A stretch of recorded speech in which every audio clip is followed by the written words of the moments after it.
Hey everyone, it's me again, and and welcome to the second episode of the Rich Review Show. Uh, Now today we're going to be bringing you a history special, oh, at, and today we're going to be talking about the histories of two of the coolest fiction franchises. I am of course talking about Halo and Spawn. So enjoy our hit. First off, we're doing the history of Halo, so enjoy. In 2001, the Microsoft and Bungie Studios bought us the PC title Halo Combat Evolved to the original Xbox. This was actually quite a big breakthrough, as this would mark Halo as a subsequent addition to the Xbox lineup up in the future. In Halo 1, you actually got limited multiplayer and character customization, as you only just got to choose their color. But this was just the start of a major revolution for first-person shooters. In 2004, Bungie and Microsoft did it again, and with Halo 2. With graphics that were much better, and in Halo 1, it also saw the introduction of the orbital drop shock troopers, and also the addition of the Mark VI Spartan armor.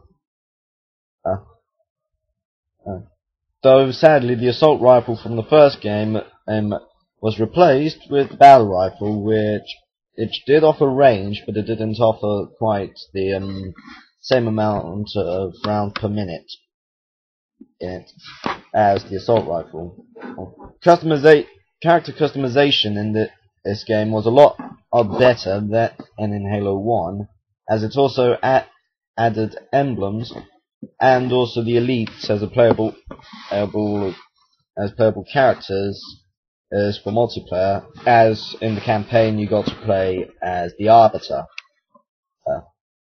which actually revolutionized Halo, because while you were playing as the Arbiter, you actually got to experience what the elites experienced from being in the Covenant. But this is also the first game that featured the brutes and the drones. So many Covenant and forces that carried on later on originated from this game. This was also the first Halo game to feature Xbox Live multiplayer, so the formula has carried on ever since. In 2007, and the players of the game Crackdown managed to get into the Halo 3 multiplayer beta,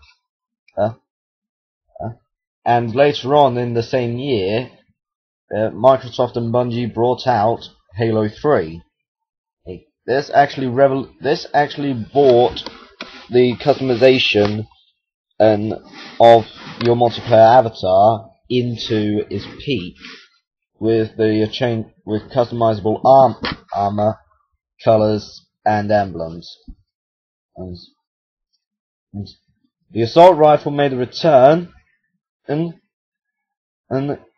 though sadly something that went missing from Halo 2 is the lock-on feature for the rockets, which returned later on in Halo Reach.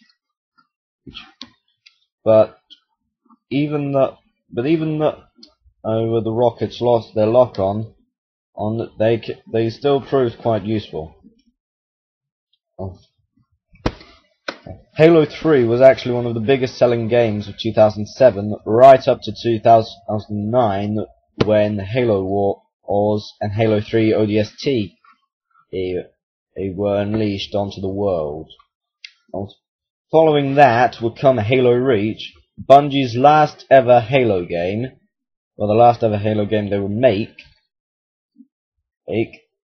and they actually and for Reach they just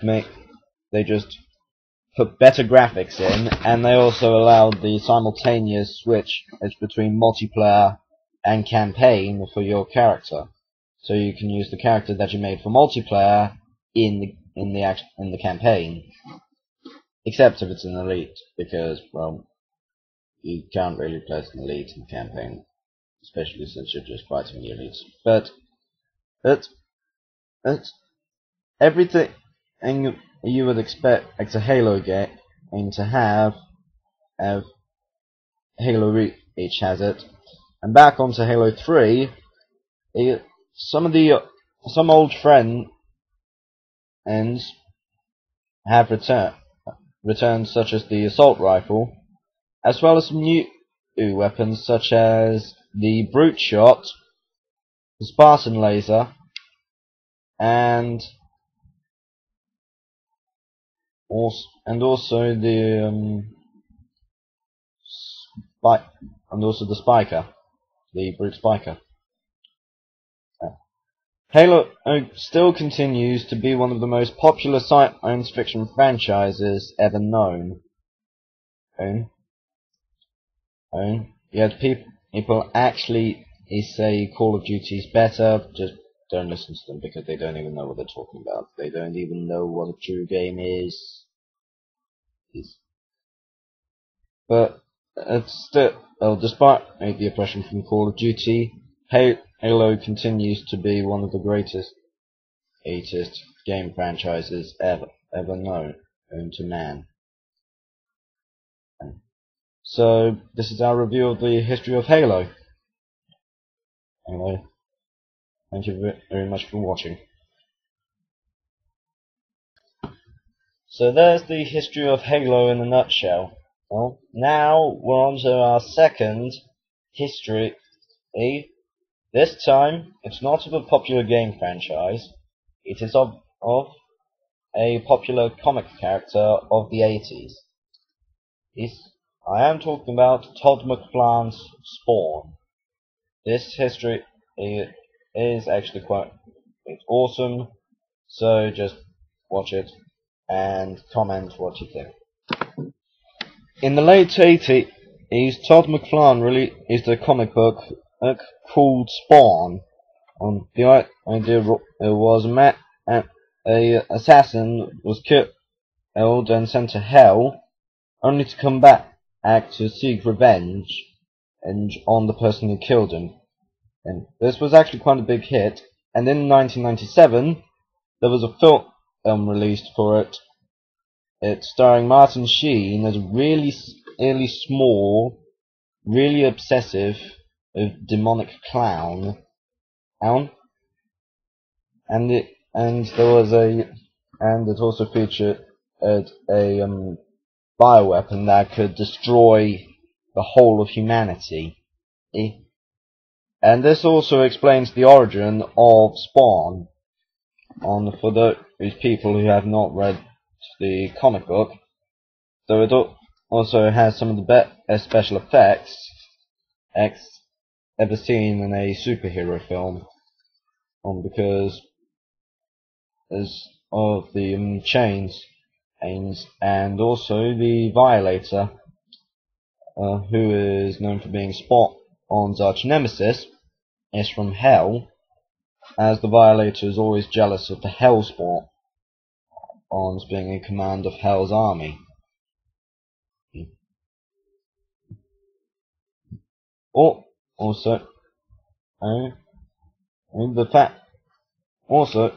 of the impressive things is that it's actually quite based on the first issue. Well, the first issue of Spawn, and this actually shows Spawn in quite a new and dynamic way, compared to other films such as Spider-Man. In 2004, Namco released a game based on Spawn, called Spawn Armageddon, and where the battle between heaven and hell has begun, and Spawn's and spawns caught right out in the middle of it. This is actually one of the best superhero games ever. Okay, guys, that's it for the. Actually, wait, that's not it for this episode, because we have got to play this week's today's best gaming anthem. And once again, I've had to have a bit of a choice, really. So